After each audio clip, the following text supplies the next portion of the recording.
राम लिखा, रहमान लिखा, गीता या कुरान लिखा। राम लिखा, रहमान लिखा, गीता या कुरान लिखा।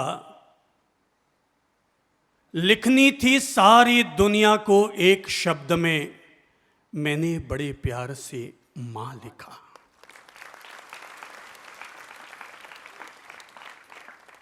आज हम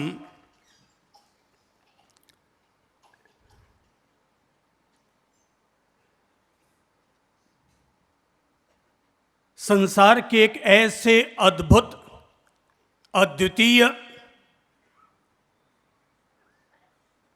आनंदमयी और रस भीने बिंदु पर चर्चा करेंगे।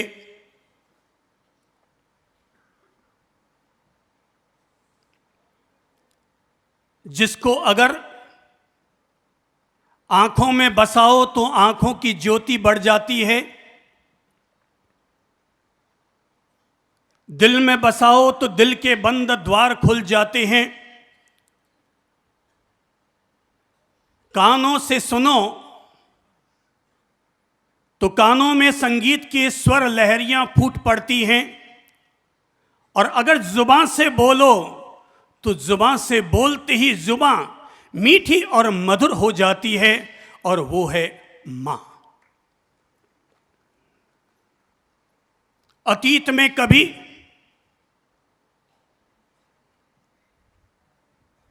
एक परिवार में संतान का जन्म नहीं हो रहा था। ज्योतिष, हस्तरेखा विशेषज्ञ, अनेक तरह के उपाय किए जाने के बावजूद जब घर में संतान का जन्म न हुआ तो माता और पिता ने श्री भगवान की उपासना की। भगवान श्री ब्रह्मा अंततः प्रकट हुए और प्रकट होकर मनवांछित वर मांगने के लिए कहा।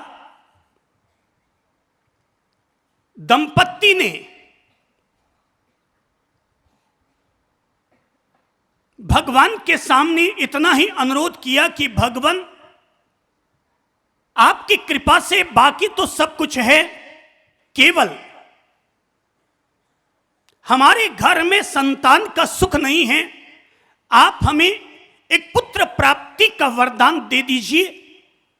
भगवान ने कहा, तुम इसके अलावा जो चाहे सो मांग लो, संतान का सुख तुम्हारे भाग्य में नहीं है।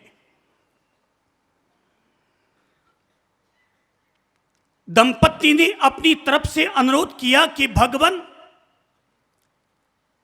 बाकी सारे सुख प्राप्त करके भी क्या कर लेंगे, अगर संतान का सुख नहीं है तो आप तो केवल हमें पुत्र प्राप्ति का आशीर्वाद दे दीजिए।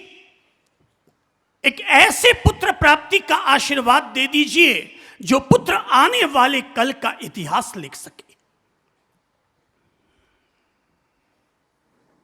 भगवान ने फिर कहा, तुम्हारे भाग्य में पुत्र का सुख लिखा हुआ नहीं है।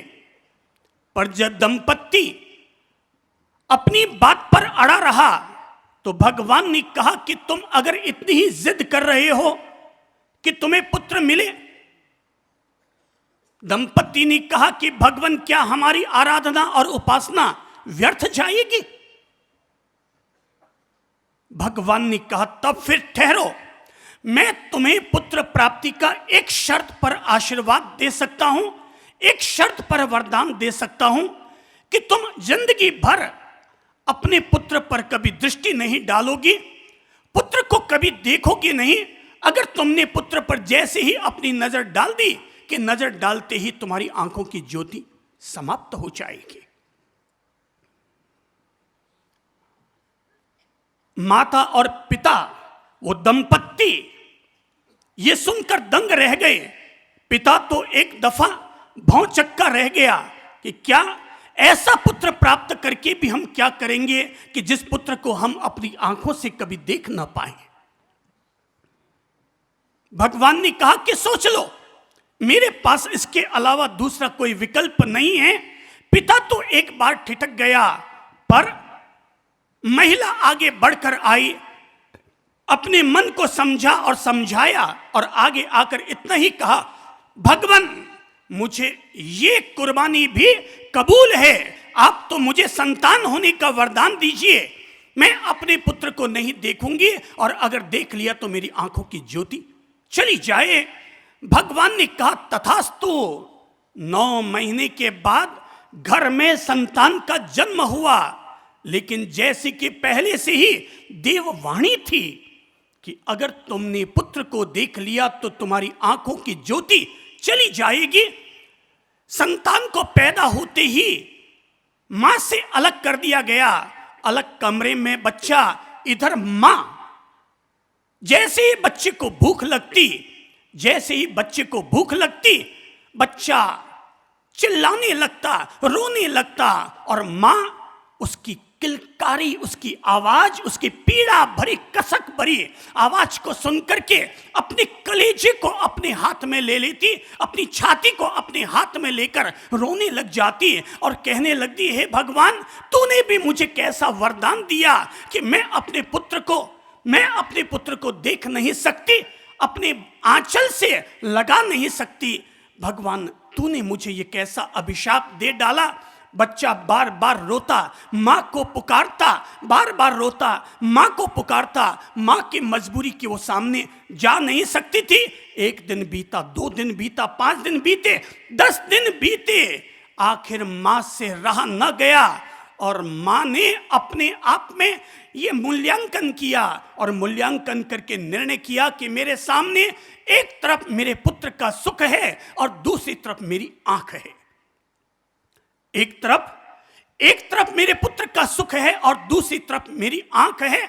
अंततः वो इस निर्णय पर पहुंच जाती है कि मैं अपनी आंखों की कुर्बानी दूंगी, मैं अपनी आंखों की कुर्बानी दूंगी, पर बेटे को उसके हक से वंचित नहीं रहने दूंगी। और तब मां खड़ी हो जाती है, अपने पलंग से बच्चे की तरफ आना चाहती है और जैसे ही बच्चे की तरफ आना चाहती है, पिता झट से मना कर देता है और कहता है कि ये तुम क्या करने जा रही हो? अरे जिंदगी भर के लिए तुम अपंग, नेत्रहीन बन जाओगी। मां ने कहा, मुझे नेत्रहीनता कबूल है, मुझे अंधा होना कबूल है, पर मेरे बच्चे को मातृ सुख प्राप्त न हो और मैं अपने बच्चे का मुख न देख पाऊं। कम से कम भले ही देख न पाऊं तो क्या हुआ, कम से कम उसे अपने आंचल से लगाकर अपने आंचल को तो शीतलता अवश्य प्रदान कर दूंगी, अपने आंचल को तो शीतलता अवश्य प्रदान कर दूंगी। मां खड़ी हुई बगल के कमरे में जाने के लिए। पिता ने कहा, जब तुमने ये फैसला कर ही लिया कि आखिर तुम अपने बच्चे के पास जाओगी, तो अकेले तुम ही अंधी क्यों बनती हो? मैं भी अपने बच्चे के लिए अंधा बनूंगा, मैं भी अपने बच्चे के लिए अंधा बनूंगा। और तब पिता भी चला आया और दोनों एक साथ उस कमरे में दाखिल हुए जिसमें उनका बच्चा था। दोनों एक साथ कमरे में दाखिल हुए और जैसे ही उनकी दृष्टि बच्चे पर पड़ी कि बच्चे पर दृष्टि पड़ते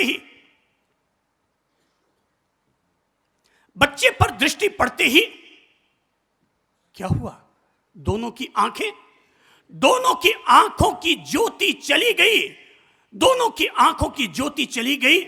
मां और पिता दीवार का सहारा लेकर के अपने बच्चे के पास पहुंचे, अपने बच्चे को अपने आंचल से लगाया और सिसक कर मां और पिता रोने लगे। पर जैसे ही बच्चे को मां का आंचल मिल गया, रोता रोता बच्चा चुप हो गया, शांत हो गया, किलकारी मारने लगा। और तब मां को लगा कि हमारी कुर्बानी बहुत सस्ती रही, क्योंकि हमारे आंचल से लगते ही बच्चे का रोना बंद हो गया। और ये उस बच्चे की कहानी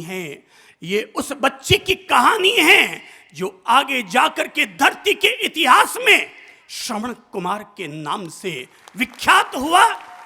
ये उस बच्चे की कहानी है जो आगे जाकर के श्रवण कुमार के नाम से विख्यात हुआ, कि जिसके लिए माता और पिता ने जिंदगी भर के लिए अंधत्व कबूल कर लिया, और न केवल जिंदगी भर के लिए अंधत्व कबूल कर लिया, बल्कि बच्चा जब बड़ा हुआ और बच्चे को जब इस बात का पता चला कि उसके माँ बाप ने केवल उसका मुख देखने के लिए और केवल उसको मातृ सुख और पितृ सुख देने के लिए माँ बाप ने अंधत्व कबूल कर लिया, तब वो बच्चा भी तब इतना महान निकल करके आया कि उसने अपने कंधे पर कावड़ में बिठाकर माता और पिता को सारे भारतवर्ष के 68 तीर्थों की पुण्य यात्रा का फल प्राप्त किया।